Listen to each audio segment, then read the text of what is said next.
We are lighting the candle, a world that works. And I am sitting here looking at my particularly sharp looking friend on the podcast here, Jan Jeremias. You look wonderful today, my friend. I'm Bill Correll, and you are, tell me more about yourself.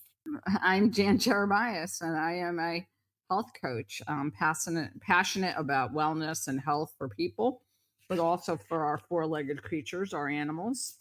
Um, Mostly, I work with the more domesticated kind, but I am concerned about the planet, and in addition, I just don't work directly with those species. Yeah. Yeah, it's kind of interesting. Every week when we get ready to do this, my wonderful friend says, "I'm not sure what we're going to talk about today," and I say, "Me either. It's going to be great, right?" It is. It is. So we leap off a cliff every single week, and we're not quite sure what neighborhood we're going to land in, and sometimes we land, and sometimes we don't. Mhm. Uh, it's an interesting time, and I use the word interesting, thought provoking. It's a the kind that sort of stimulates you having um, uh, connective and questioning types of silent interrogatories, sometimes with yourself, sometimes with other people. The interrogatories with other people sometimes can be fraught with danger. It can be sometimes very fun, and there's like this whole thing to go through sometimes where you have to get through a period of not understanding until you finally can get on a level playing field about what you're talking about. We had a wonderful call yesterday where we were kind of recreating how it is that Jan and I work together and how we synergize. And we use the word co-create, and it's kind of that, but it's also like we're not creating from something. Most times, we're creating from nothing. So we're generating, which is maybe a level higher than co-create. I think we co-created in the beginning, and it's like you gave me what you had on the shelf, I gave you what you had on the shelf, but now we got no shelf. We just sort of grab stuff out of thin air, and it works. And the reason that I say it works is because both of us are committed to lighting the candle, a world that works. That is a bowl that holds all sorts of ingredients that are about empowering human beings, not giving empowerment to human beings, but allowing how people to have access to empowerment on their own, wherever, at 24 hours a day, even if there's no one for you to call. And that is why I'm particularly taken with your earrings and your glasses, and you just look wonderful today, my friend. Oh, thank you. I'll take it. I'll take that compliment and appreciate it. It's interesting how certain days you feel like you look, and other days, like it's like when you feel fine and people look at you and say, "You look really tired," or something, or "You don't look well," and you're like, okay, and then you could be feeling like, and people will say, "Oh my gosh, you look amazing today." And you'll be like, really? Like, because I don't necessarily feel that way. And so it's always interesting when something like that happens when it's not congruent with whatever's going on. But that really wasn't. I just thought it was kind of funny when you said it because I was like, okay, I'll take that. Like I don't know that I really feel like I'm looking particularly amazing today, but I definitely will take the compliment, which I'm not necessarily really good at doing. And Well, it's my goal to get you some muscle in that area, okay. because as Okay. time goes on, you're going to be hearing many, many good things. And I know you have in the past, and none of those are useful to you in this moment right now. But life is about stringing moments together that work, in my opinion, you know? And one of the things that works between two people is if you can authentically compliment somebody on what you are experiencing right this second, and it may not be something you've ever said to each other before, and it also has to be something that is coming out of this moment in this experience, as I'm really kind of pointing at. So, since we have no place to go in this conversation, I'm real interested in kind of examining what you said, our human thrownness to be either suspicious, skeptical, or denial of a compliment that's given to us. to us. I mean, and I was thinking about what you originally opened with, that we don't necessarily start from anywhere. Yeah. And, and I was just, because usually if you look at what you just said about the compliment or not being able to own it, there is some, like, for the person who's receiving it, there is a base upon which they're judging that. Like, there is this element of, well, whether that be physically, appearance wise, like, I don't really feel like I look particularly good today or whatever, or whether it's emotionally, there is a foundation upon which, whether that foundation is true or false, for the person, it's real. And so, for whatever moment that is, and that moment is temporary and fleeting, as we all know, because we shift like on an almost instantaneous basis, from one mood to the next, or from one feeling to the next sometimes. And this feeling of, like, that's so based on how we perceive it, which is usually false anyway. It's like, I think about, I think about an old card I got once. And I think one of the least complimentary things that you can say to a woman is, "You look fine." Oh, You good Lord. know? Yeah, it's kind of like, no, we don't wanna look fine, we wanna look beyond fine. And Yes. I remember getting a card from my ex-husband, and it was like,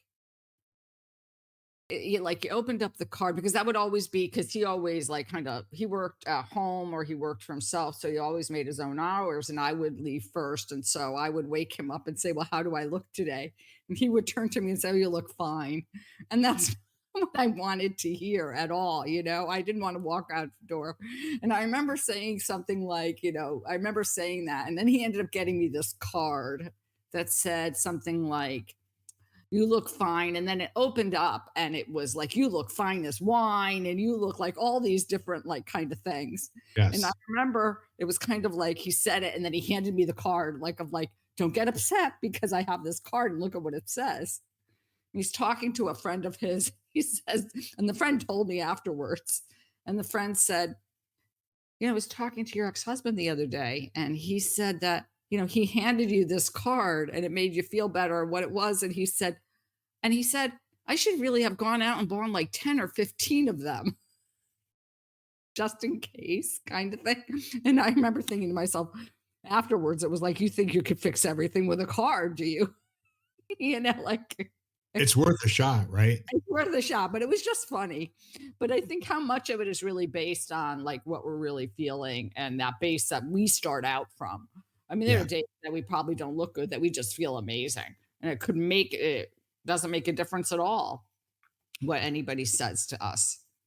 It's actually a word that has become pretty meaningless, because in the day, fine was associated with haute cuisine, haute vin, uh, you know, uh, haute de coeur, everything was, fine, and finesse was had to do with being, more than average, better than average.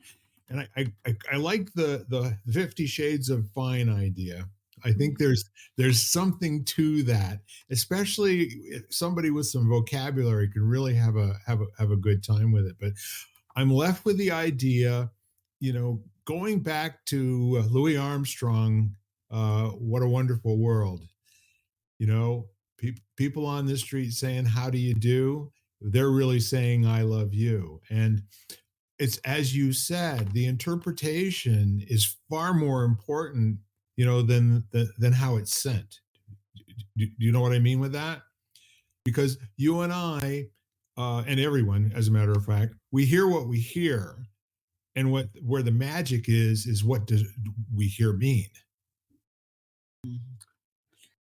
Absolutely. It's so, well, because with everybody, and I think when we were in our conversation yesterday, with everybody there comes they come with a little bit, they come not with a little bit, but they come with like a history. Like, and so, I've been to so many things where that word fine has become so like, how are you? I'm fine. Like, it's so like, and by the tone that the person has used that they're definitely not fine, but it has become such an automatic, I guess, almost rote kind of answer Yes. that when people say fine, you think to yourself, okay, what's up? Like, there is an element of suspicion in that. Yeah. Now, I don't think, I mean, different, because I think of a fine wine as being very different. Like, that to me is like there's an elegance, there's a class, there's a like perfected quality of it, like a fine wine. Where I don't think when we use that word amongst ourselves as people, we look at it like that. We are not looking at it as like, oh, I'm just like perfect. Thanks. I'm perfected. you We know? have this wonderful thing in English where a word can mean many different things. It can mean a penalty for parking in the wrong place. Right, Uh, exactly. That's great. True. it can mean exquisite. It can also mean like, pretty boring, mundane, and lackluster. And, you know, I used to call my sister out in Colorado. She was a teenager, and she was living on her own at that point, with a house full of other people. And we'd call her up, and we'd go like, well, how are you doing? And she'd go, oh, fine, fine. So that got to be a thing in the family, that we knew she wasn't doing fine. She wasn't working. She wasn't paying her bills. All this stuff really wasn't going in her direction. But oh, fine, fine was when we greeted each other out here in Connecticut, the rest of the family, we would say, did you talk to so and so? And we'd answer back, oh, yeah, fine, fine. you know? Well, it's sort of like when I hear the word, years ago, I called my mom and dad, and my mom was sick. And I think she didn't want us to have to go down to where they lived Right. because it's an airfare and whatever. And when you asked her how she was, she says, "Oh, I'm managing." Well, we got down, my brother went down, and then I went down, and she was in the hospital for like 2 months afterwards.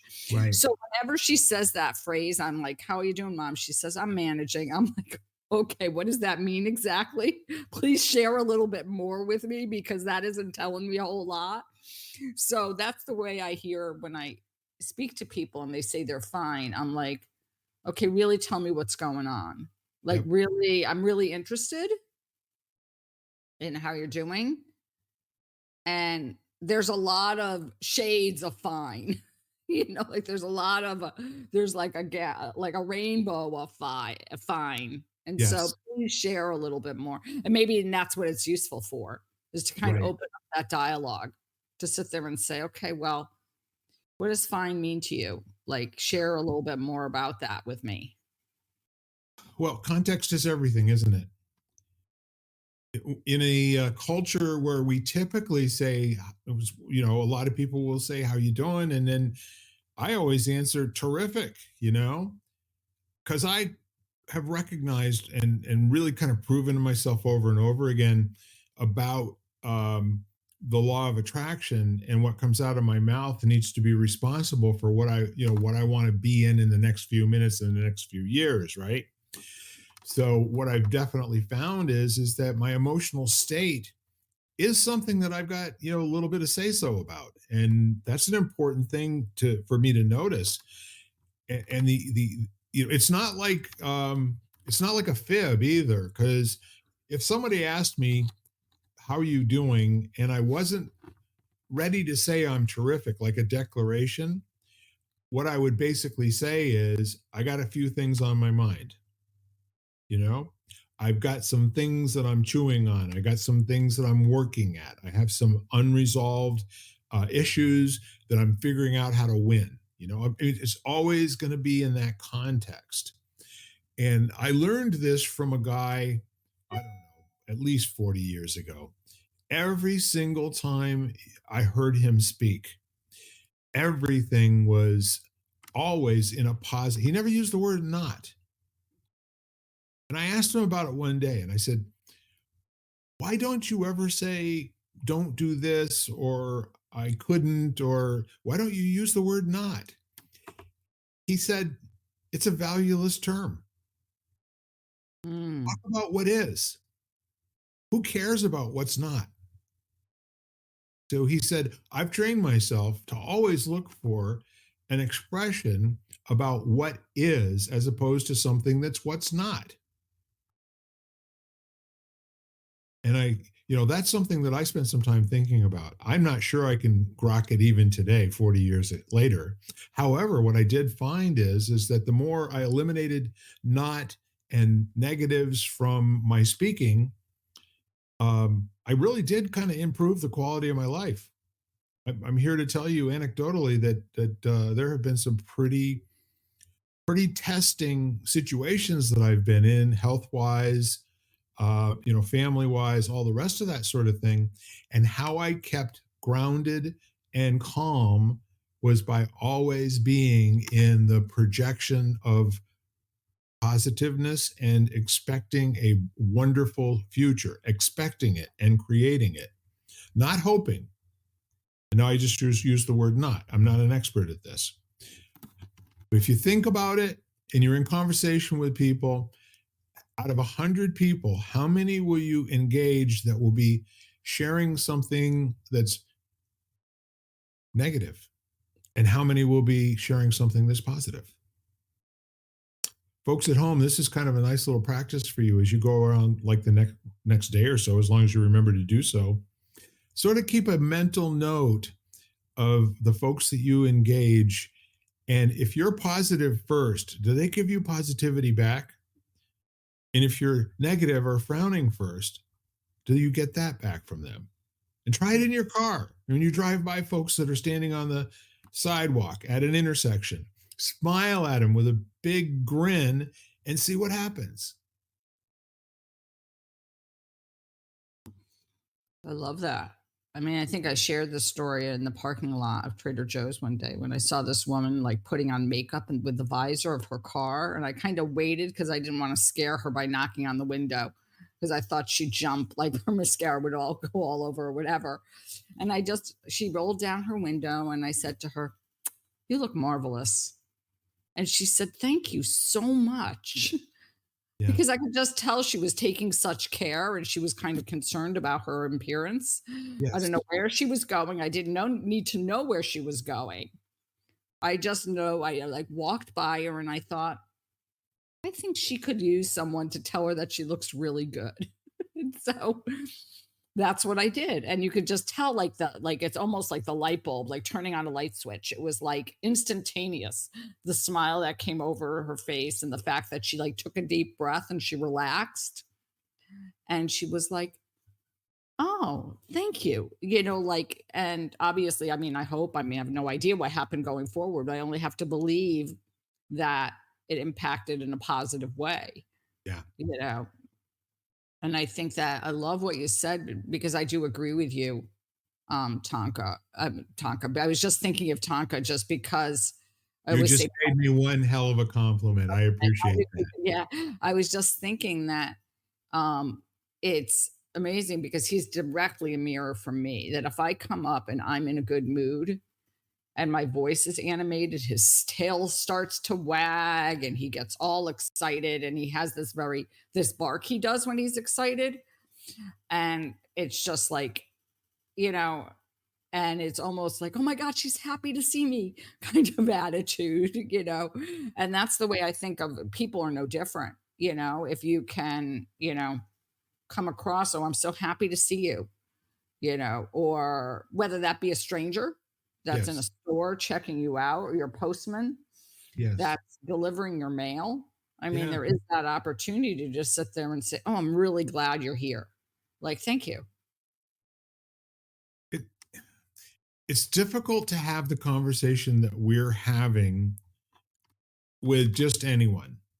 And the reason I say that is because we live in an environment. You and I don't spend an awful lot of time dealing and trafficking in all of the nonsense on television and cable TV and all the rest of that sort of stuff. The so-called, I love doing air quotes, only when I'm mocking them. Yeah. Um, the political stuff, the opinion stuff. It's kind of like one of those things where folks are just now ready to be lied to all the time. You know, it's they expect it. So there's this like innate skepticism about everything. There's this really wonderful quote that I keeps coming up for me over and over again. It's that they don't lie to try to convince you of anything. They only lie so that they're pretty sure you won't believe anything. Mhm. Well, I can relate to what you're saying because I think that I always say that, I lived in Manhattan for 8 years and Yes. then in Brooklyn for 3. So I lived within the 5 boroughs for, 11 years. And there is a certain amount of skepticism you kind of cultivate as a safety.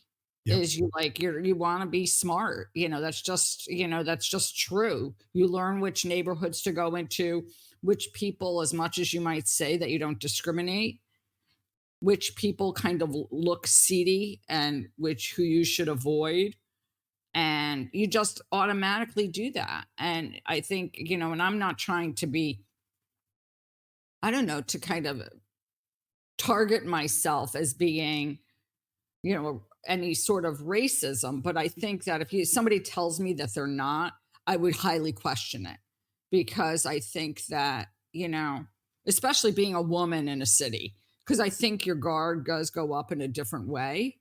Yeah. At least I'm speaking from my own personal experience. And so, I mean, I remember getting off in the middle, taking the Madison Avenue bus once, getting off in the middle of Harlem and kind of realizing that that I had taken the wrong bus and whatever. And one of the guys walking by, and he literally looked at me and said to me, "Honey, you don't belong here. Like, Right. what are you doing? What are you doing in this neighborhood?" kind of thing. And Yeah. me hopping in the first cab that happened to pass by and say, "Okay, that's all I needed was I was like going to get out." But I think there is that kind of element of skepticism that happens. I think what you have and I have done, and I've done heard about this a lot through other people, like what I would call people who are much more, I don't want to say famous, but I want to say you might call them, who have a lot of followers, who are influencers kind of thing, Right. saying that they have created like feeds on social media that basically feed the positive to them. Like they've chosen Yep.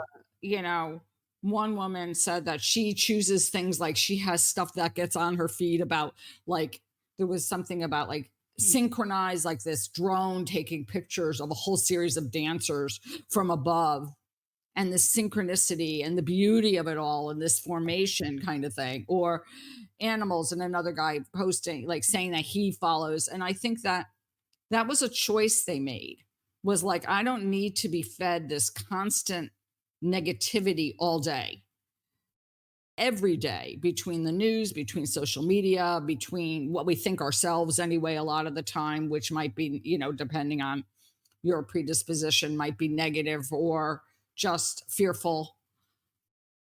And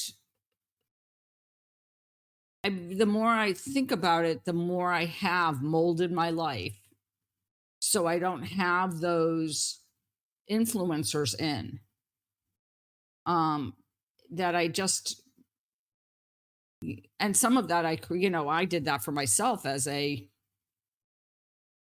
way to keep myself positive. Sure. I did. I felt like, well, I don't really need to know that, which so much of it you talk about, suspicious. Now I think people are somewhat suspicious about a lot of things. But that was just something I did. Like, I don't need to feed myself negativity all day.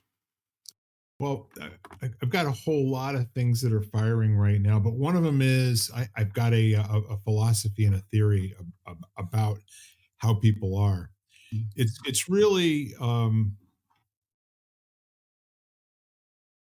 it's a low level nasty trick to call somebody a name. Okay, it's the same thing as me telling you do not think.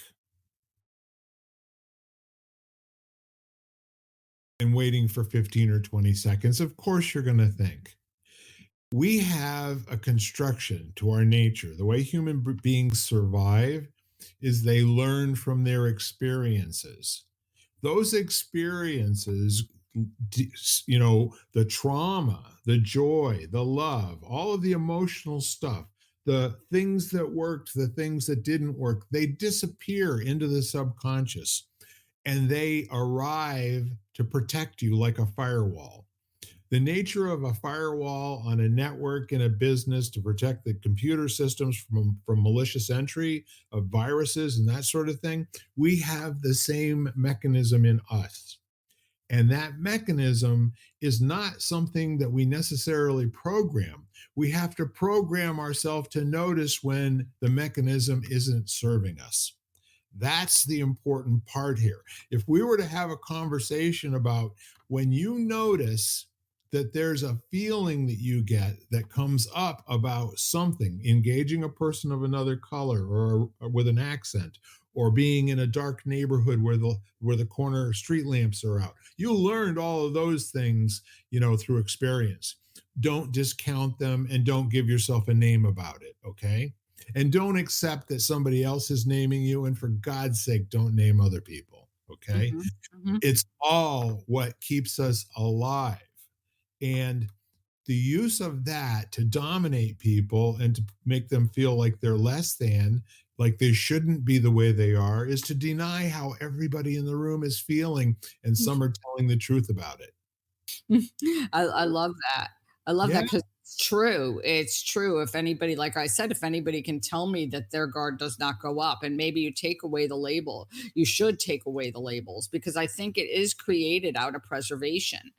I mean, thousands of years ago, those were the warning signs. If you wanted to survive, you had to learn what your environment was like. You had to learn what your surroundings were.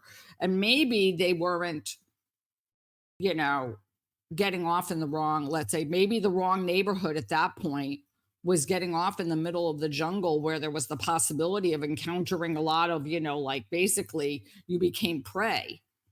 You could be food. Yeah. Right, you could be food, exactly. You could be food on the food chain.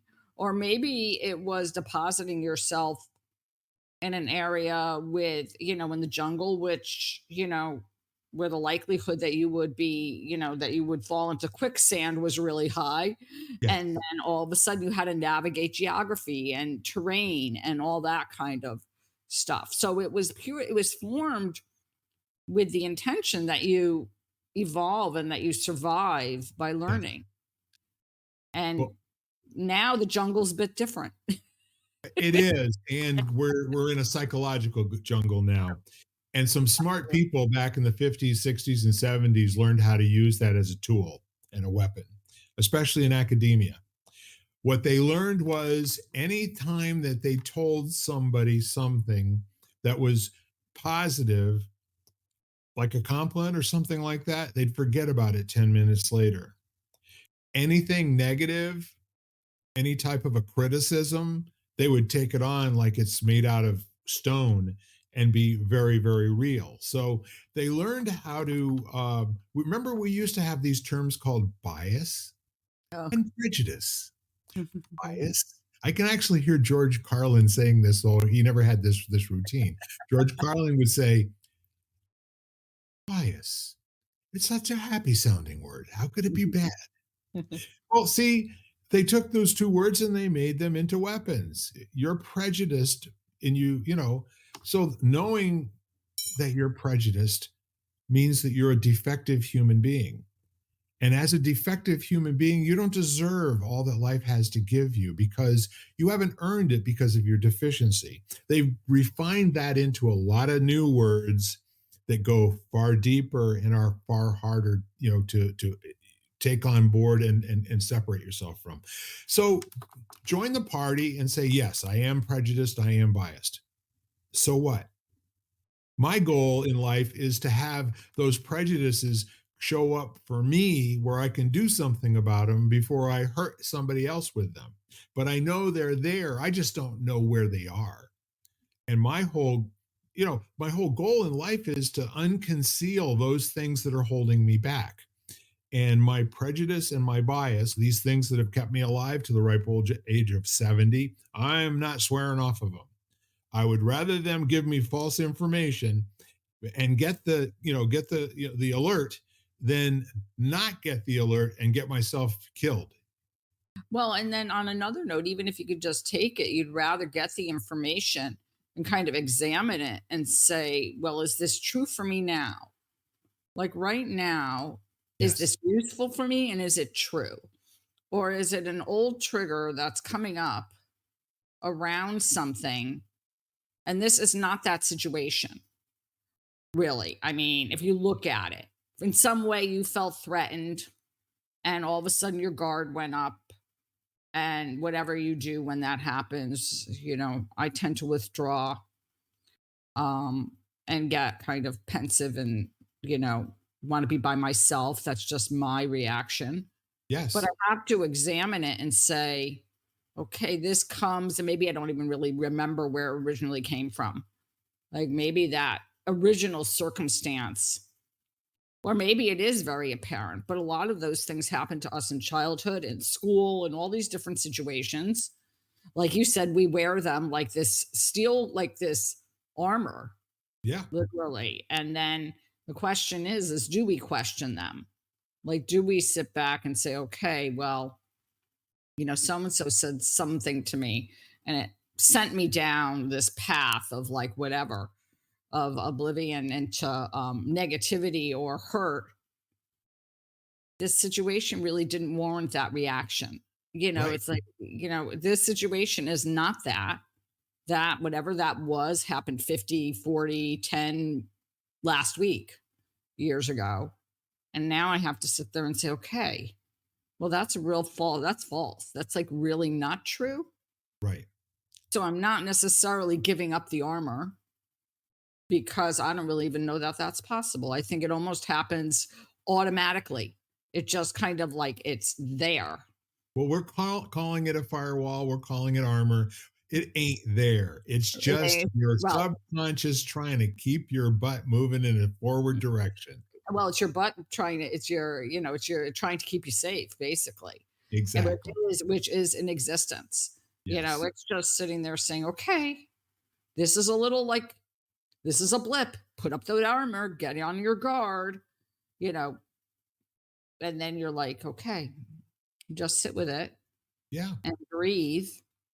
I mean, I had a situation like that this morning that triggered me. Right. I'll be honest. I mean, I'm not going to say I don't get triggered. I think if anybody says that to me, I'm kind of like question them and how Yeah. they exist. They're obviously not stepping out of their comfort zone and maybe not into, maybe not having dialogues with anybody or trying to collaborate and being like not on the, coming with four different experiences into the same room or Right. three different experiences. But the question is, can you question and start to nuance your way out of like, oh, okay, I'm not negating that I had that feeling because it's there. I'm wondering its applicability at the moment. Yeah. And I really got to tell you that spending the time trying to figure out how it got there, good luck with that. I know, It's I agree with you. It's like you walk down the street, you find a penny on the ground. You don't give a crap where it came from. It's a penny on the ground. That's all it is. Now you got this huge human decision. Am I going to risk throwing my back out to reach over and pick up that penny off the ground? If it's $100 bill, it's a no think, right? But the penny. So Mhm. if we looked at our reactions to things like a penny, we could choose to pick up or not. We notice the penny's there. Now we can choose to keep walking and leave that penny for somebody else who's more deserving of it than we are. But if the $100 bill's going, I'm just telling you that's how life is right now. So you got this situation where people know how we react to things, and we know how if we can diminish somebody in their own mind, it makes it a lot easier to convince them of other things. Oh, And it's being used all the time, all around us, marketing to sell us things. well, that's the first thing that came to my mind Yeah. is like if you make people feel incomplete or flawed in some way, and you promote an object or something that's going to quote unquote make them feel better, look better, be happier or whatever, they're going Fix to it. buy it. They're going Yeah. to fix it. They're going to buy it. You know, if you have this car, if you have this home, if you have this significant other, if you have this bank account number, if you have this whatever, and the list goes on and on and on. And people are constantly chasing for things outside of themselves to make themselves feel whole. Perfect. Absolutely perfect. And it works for ideas as well. Mhm. People are constantly teaching that people have the wrong idea, and the right idea would do this for you, whatever this is. You know what I mean? But it's never a cause and effect physical thing. This idea yields this physical thing in the world in terms of proof. It may be a promise, it may be a veiled promise, or it may even be innuendo that you can infer from. But and that kind of behavior becomes part of the culture. It becomes how you and I operate with other people unknowingly sometimes, unless we're on our guard about it. Unless we're actually, and not that we want to keep it from happening because you can't. Mhm. All you can ever do is to hope to get better at noticing when it's running. And if you can Right. notice when it's running, you got power. Now you can choose to keep doing it. You can amp it up if you want to, or you can cool it down or stop it. Yeah, I mean, I think of that whole thing of like that pattern as your story. Like that's the story you tell yourself. Yes. And the question is whether like you have the ability or you get adept at saying, "Oh, that's my story." Not that you're denying the story because Oh, no, because it's just like, "Oh, that's my story talking right now," or yeah. "That's my story that's coming up right now." Yeah. And one I lost I had something else I was gonna share about something you said, and now it was a really good one. Maybe it'll come back. It's like, The maybe good it'll ones always do, Jan. yeah, yeah. But there is something really is that oh, and I think I have a hard time with because obviously, you're 70, I'm gonna be 62 in a few weeks. So we've been around the block, so to speak, and we've been doing this work Yep. for quite a long period of time. Yes. And I think I start to get when we talk about selling things, I think I get very hung up on the people out there who say, you're gonna like basically solve all your problems. You're gonna be the best you can be in 21 days or something. And I'm like, this is a lifelong process. Like, I will give you, I can offer you tools. You have tools. We can give you hints, but mainly it's practice. And that practice is lifelong.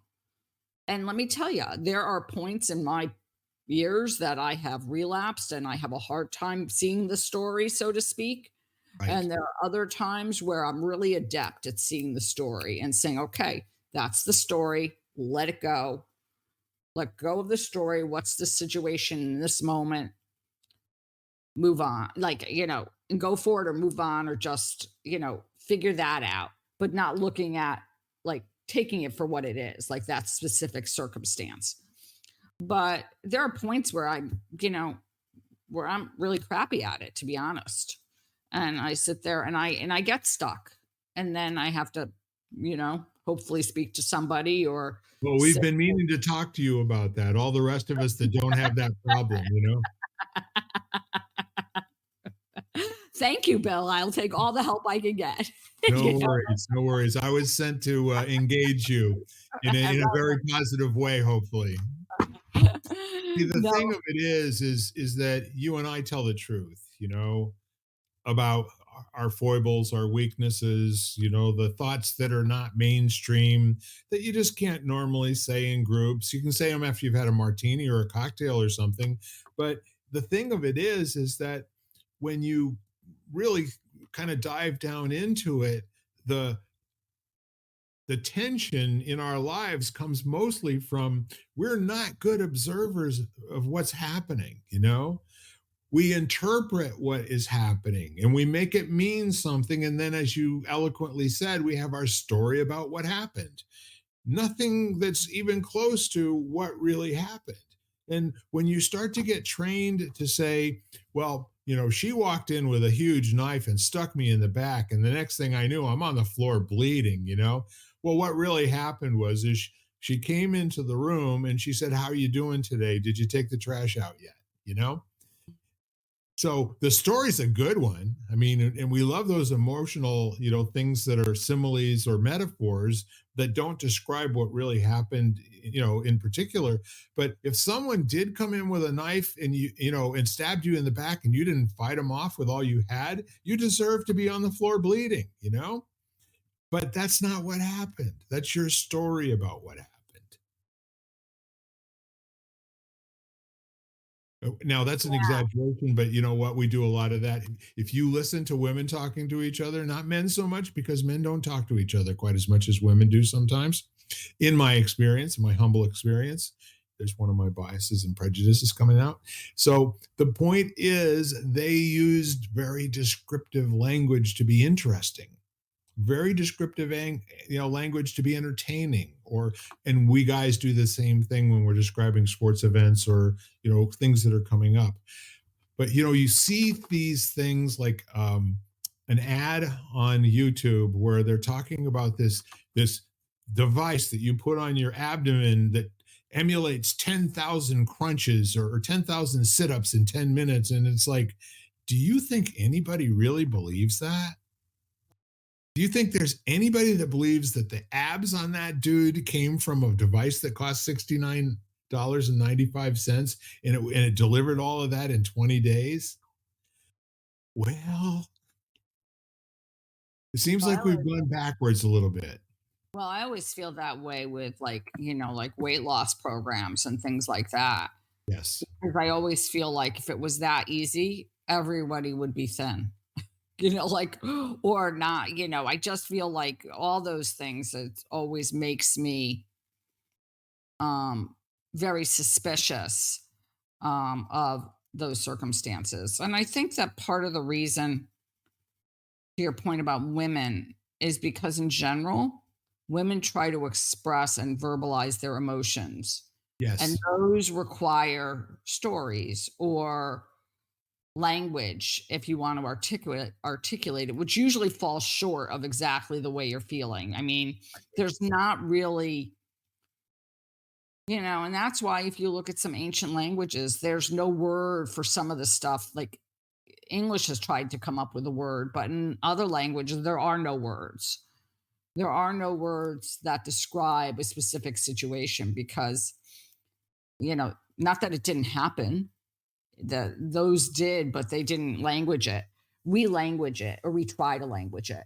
And Right. so I think that's part of the reason women tend to get like stories or flowery, or just because it's almost part of our genetics to feel our emotions and want to share that, good and bad. I mean, Yeah. I think it has real positive aspects in a lot of ways. And then obviously, you know, it has negative, I don't want to say positive or negative. I think it's, and I'm not quite sure. I don't want to label it. So I just think that that's what happens. And then there are times when I can say, honestly, there is no language for what I'm feeling and I can't express it. And I've given up the need to do that. Like I don't really I'm like, okay, well, for whatever reason now I don't have the words, Yes. and that's okay. Yeah. Maybe at some point I'll be able to articulate it and that's fine too. But for right now, I can't and I won't because I don't want to. And then I think there are certain circumstances where you cannot articulate and share exactly what it is. And I think we both know that because we've both talked about grief quite a bit. And I think that's part of the people's uncomfortableness around the whole experience is because they don't have the words and they feel Right. like they need to have words. Yeah. I got to tell you, I came up with something today. I'm going to look for it in a minute, but um, what you're talking about, and again, whenever we're giving examples it's an example out of context. And we're certainly not saying that all human beings are like this all the time, Mhm, but we do have a design that got us to this point in 2024, where those of us that are still growing, and actually moving ahead as a species all around the world, we're constantly playing with language, because language is where invention occurs. Language is where we start to express ideas, and ideas almost always have an emotional element to them as well. So what I'm saying to you is that when we say that women do this, well, culturally they've been trained in some circles to speak in a particular kind of a way. I mean, if mhm. you watch, Housewives of New Rochelle, or uh, of Schenectady, or you watched Absolutely Fabulous, or you watched Sex in the City, or any of those kinds of things, that was training, like how people that are affluent behave with each other and the kinds of things that they say. Well, no, it was entertainment, and they wanted you to buy into the fact that that people of that ilk spoke that way. You know what I mean? They Mhm. got paid to speak that way. But I think on the other hand, like, I think that it's also in the opposite. Men have gotten trained in the opposite direction. Like, Yes. men don't share their feelings and men don't communicate. And, yes, is that, I mean, I'm a direct experience of that in relationships I've had with men. But is that a cookie cutter kind of to say every man is like that? Right. No, no, everybody is different. And when you were talking about stories, I know it's, being interpreted. It reminded me of Akira Kurosawa's movie Rashomon, which is Hmm. the story of a murder and how each person sees that murder, differently. It's witnessed by a series of people, Yep. and then how each person kind of not interpret. I mean, obviously, it was a murder, but the circumstances around it and what was there and what people saw and how it differed and all that kind of stuff, which was really, was a different scenario for each person they kind of interviewed, let's say. Yes. That's what it reminded me of, that movie. I remember seeing that movie. I think I saw the play too. Yeah. So in terms of thinking about individual reactions, we're still going to be thrown to see those as kind of iconic. Like, for instance, the Japanese woman is going to see things this way. The Native American person is going to see it this way. The rich white woman is going to see it this way, and so that's what's imprinted into our brain. And it's done non-verbally. It's just done there through the experience of having observed it. But we're talking about, how we process grief and the work that you and I have been doing. And I came up with a sentence earlier today. And my thoughts on grief are: is it starts with a commitment to understand your feelings and the courage to see it through and acknowledge that there is no wrong way to do it. And what I realized is that that sentence isn't just about grief; it's about living in general. Mhm. It requires a decision in advance, to take this on like a science project. What if life is all about learning, and it's not about making yourself feel good or bad about what you did? Mhm. And I would agree with you. I think there is. Read your sentence again for a minute because I want to. It, whatever it is, starts with a commitment to understand your feelings and the courage to see it through and acknowledge that there is no wrong way to do it.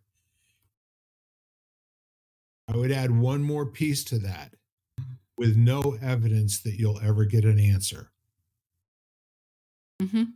And I would agree that's obviously grief in a nutshell, but I think I agree with you. It is every other, it's so many other, or if not all, other life experiences. And the reason I look at that is because to me, I want people to look at a broader interpretation of grief, and even that word. We're grieving all the time about something. Yeah. It could be the fact that I woke up and, as I get to be my age, and all of a sudden, let's just say my body is changing. And all of a sudden, it's grieving the body that I had when I was like, 10 years ago. And Mhm. the fact that my skin was more firm and I didn't have any wrinkles and my hair wasn't going gray. So there's I mean, it's the grieving of relationships and the ends of friendships or collaborations. It's you know, it's the missed opportunities that you might have said where you should have said something and you didn't say something. Right. And so that we're constantly, and so I look at that word grief now, let's say with a certain amount of broadness and expansiveness, because I feel like there's so much of life, and maybe you don't want to use the word grief, but there's so much of life where we have to process what we did, like you said, we have the courage to look at it, we have to take responsibility for it. Right. Okay, I did this, this happened, whatever it is. We have to we have to take responsibility, and then we have to be willing to look at it and say, okay, like that happened. This is what how do I feel like that interpreted? And maybe in that moment in time, you are not ready or able. And I'm not critical of that at all because I've had opportunities where I've just like, right now, I'm not feeling up to, and I say that I'm not feeling up to looking at that. Right.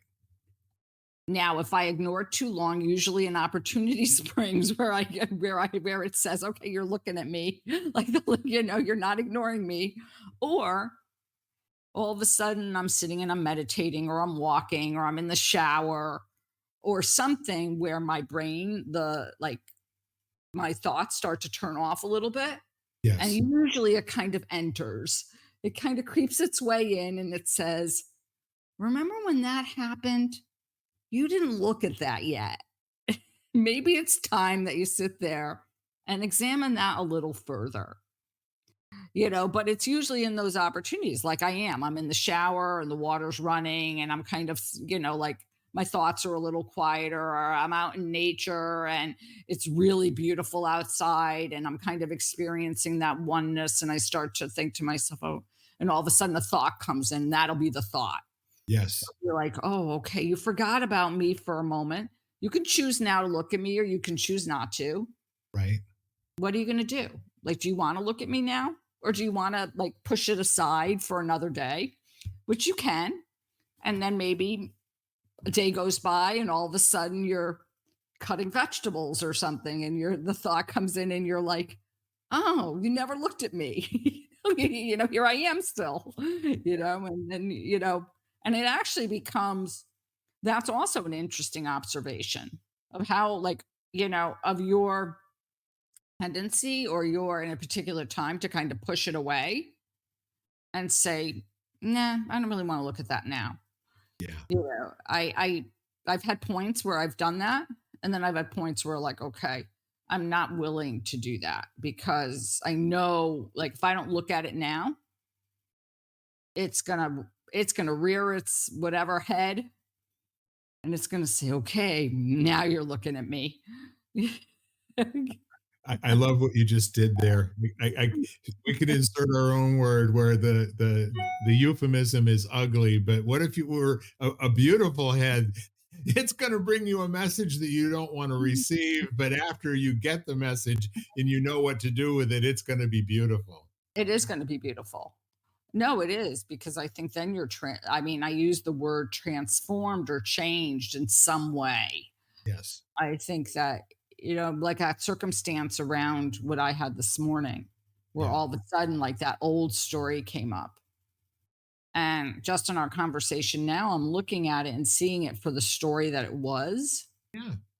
And then I'm sitting there going, like, okay.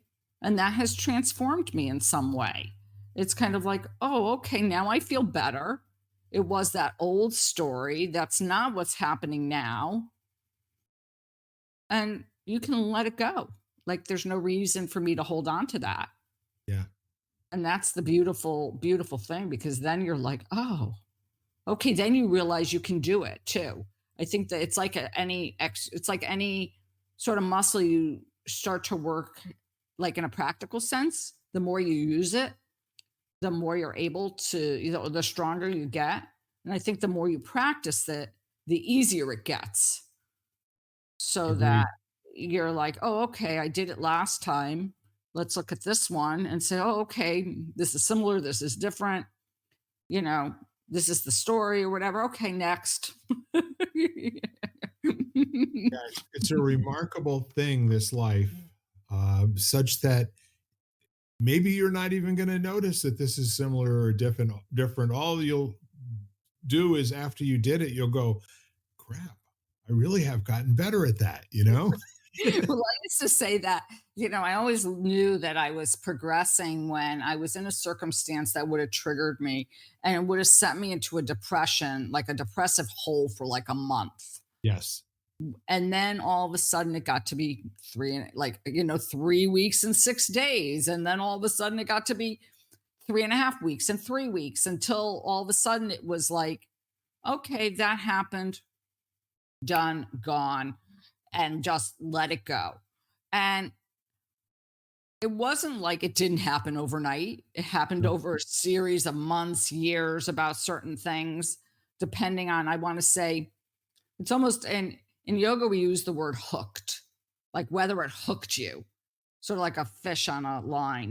Did you get did you get hooked? It's a and depending to me almost on how strong that hook is, whether it's like so tight in the beginning that it's very hard to find any space around it.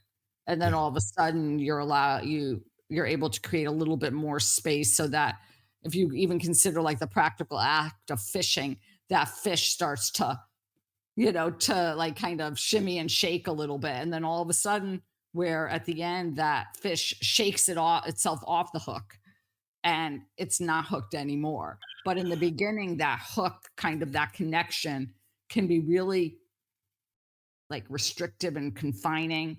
But we use hooked as like, I always think of that word. It's like, okay, Very powerful. I really enjoy that metaphor. Yeah. yeah. And I think that that is over time, like, and that's the practice. And that's why it's lifelong. I mean, because I think there are circumstances, and it also depends on what else is going on. Like I know you had a series of losses in a relatively short period of time. And I think when you're being hit by something over and over and over again, it's kind of like you're constantly in that kind of mode, like where you've held your breath because all of a sudden you get that circumstance and it happens. And then you're like, again, you're hit almost. And it's very, so I think sometimes it really does come from where we're at when we begin. What else is going on in our life that happens to be, I want to say, and in some ways, I think to me and I'm not going to the negative, but I always think of, to me, in my mind, I go to like when you're not feeling well or you're sick and something happens, this like physically sick. It's Right. almost like that you're so energetically drained anyway, trying to, your immune system's kicking in, it's fighting the infection or whatever it is. And you're not in a space to maybe look at that. So something affects you really deeply sometimes because you're like, oh my gosh, I don't have the wherewithal, the strength to be able to. And I think when you're hit with multiple traumas, to some extent, you don't have that fortitude, that energetic base to kind of go from. And then there are other times like where you're like, okay, this is, the only thing I'm dealing with, even though that's it's very rare. It's not only one thing. Yeah. It's not only one thing. So you can learn a lot about talking about your story. You can learn a lot just having an authentic exchange with a friend in something as small but significant as a genuine compliment.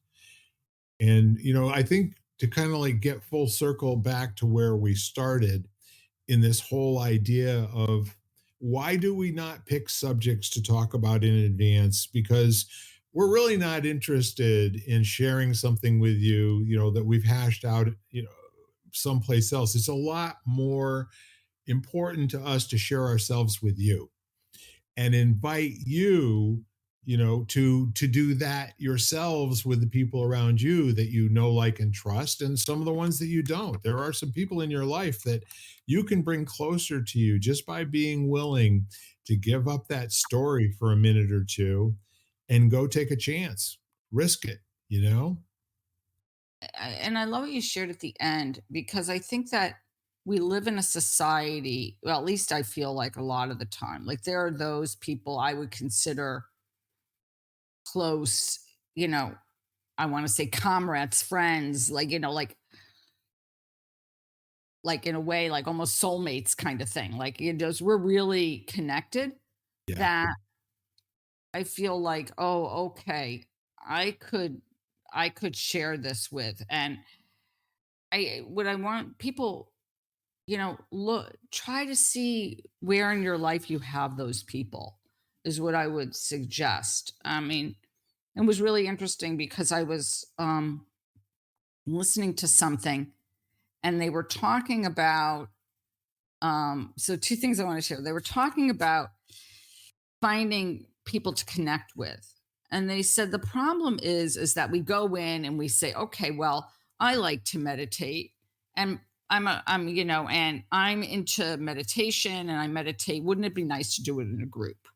And we're looking for people to connect with. And obviously, we sort of go to people that we share a commonality with. They like what I like. So at least we have we both like meditation. So that's a good place to start, kind of thing. Or it could be fishing, I mean, or art. It doesn't have to be meditation. And we go into a space and we go there. And let's say that meditation class, whatever, lasts an hour once a week or something. And you go in and you go to about two and you think to yourself, well, I haven't connected with anybody. This isn't working. Right. And then we leave. And how relationships require more time than that. Like, if you really, just building a community requires more than that, once a week kind of visit with someone, especially if you don't know them at all when you begin. Like, it just depending on your personality and Right. what you come in and, like we said, stories that you've come in with or whatever, that relationship or that community might take time to build. So that was Right. one, and I thought that was really useful because I've been in that situation where I've gone to stuff and whether it be networking or whatever, and I go to a few and then I'm like, this isn't working. And realizing that I haven't committed the time and gotten to know people well enough to sit there and really determine whether it's not working or not, or it is. And I'm not saying it necessarily will, because I went to a group for a year and I thought, well, this really isn't working for me. And maybe it's just not my, and then I went to another group and like after the second meeting, I felt connected to people. It was a Yes. different group of people. So I'm not saying you have to, but I think there is that circle. We have to give things time sometimes to really, and yeah, go ahead, Bill. I was going to say genuineness and authenticity shows up in immediate relationship. Okay. Absolutely. When you're not And that was related to people around the screen, it's because they're not really sharing who they are. absolutely. And that was part of what I got was these people felt very inauthentic to me. Right. And You I won't thought, notice that at the time, but you'll just say, I wonder what you're giving me nothing to buy into here. It's and then the other thing was this tool this woman shared the other day that I was listening to her, and she said when she's able to do something, like when let's say she's trying to, like, it wasn't her story, but she was working with something else. But let's say it's your story, you want to own that story and you want to start to see where it works and everything. And you look at a situation and you're like, oh, that's my story. And that's really not what's happening now. right. She said she takes a jar and she fills it with she puts a marble in or something in that jar. And then she does that for like a month or 2 months. And she said it tends to remind her of how many times she actually did it. And it's a really good visual because we tend to think of the situations where we weren't able to do it, Right. or we bought into the story, or we weren't able to get out of it. And then we Right. think, oh gosh, I'm a mess, or I'm hopeless, or We whatever. make up another story to explain how we dealt with that story. Exactly. But if we look at the marbles or the element, I mean, whatever you want to choose to put in that jar, maybe you look at it and say, okay, well, that's pretty darn full. And so I'm doing a pretty good job at this now. Like, I'm really working hard at this. And it could be anything. I mean, Yeah. she used it in regard to drinking because she was speaking about one of her clients who she was helping through an alcohol issue. Yep. And so the woman would sort of like, okay, well, 3 days this week I had a drink. And she would get very obsessed with that. And they started to do that. And then all of a sudden she realized that over a month, like, there were a lot of days that she didn't drink. And so maybe she could focus on those Right. versus focusing on the days that she actually, what she says, like, weren't good because she broke down and she had a drink. And so I loved that idea. And I thought, I'm going to adopt that for different things that I'm trying to do. It doesn't have to be alcohol. Yes. Like, maybe it's the days, I do meditate because, or I sit down and I meditate, or I do some form of meditation or journal. Anything you find that you're trying to improve or, you want to get better at. I don't want to say improves is to me. I'm trying to think of the right words, but you feel like you want to get better at, then maybe put a penny in the jar. If we talk Yes. about pennies, put a nickel in the jar because maybe that'll get you more these days. And you can I've heard tell you can find those on the street somewhere every once in a while, the pennies Every that leave. once every once in a while. Well, here's what I'm taking away today after this wonderful conversation is that the trust that comes in making a genuine outreach to another human being and being willing for it to be accepted or rebuffed or any reaction whatsoever is a vulnerable state that is worth being in from time to time. And if you give it a shot enough times and don't immediately quit on the commitment to deliver that message, you might find that it increases your relatedness to people around you. I'm just saying, maybe it will, maybe it won't.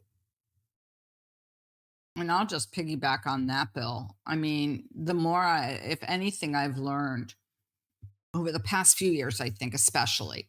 Yep. And that really, and I'm not talking about COVID. I mean, I'm saying, from my shift to moving into a new area because all of a sudden, it was like, starting anew again.